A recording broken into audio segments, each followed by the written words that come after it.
क्योंकि जिसको तुम ज्ञान कहते हो वह तो बांध लेता, उल्टे मुक्त कहाँ करता। ज्ञान तो वही है जो मुक्त करे। जीसस ने कहा है, सत्य वही है जो मुक्त करे।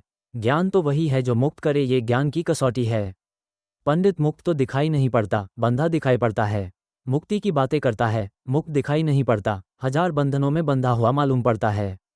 जनक ने पूछा, कथ मुक्ति, कैसे होती मुक्ति, क्या है मुक्ति? उस ज्ञान को मुझे समझाएं जो मुक्त कर देता है। स्वतंत्रता मनुष्य की सबसे महत्वपूर्ण आकांक्षा है।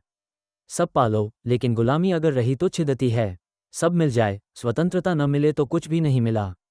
मनुष्य चाहता है खुला आकाश, कोई सीमा न हो। वो मनुष्य की अंतरतम निगूढ़तम आकांक्षा है, जहाँ कोई सीमा न हो, कोई बाधा न हो। इसी को परमात्मा होने की आकांक्षा कहो, मोक्ष की आकांक्षा कहो। मोक्ष का संगीत ही अनूठा है।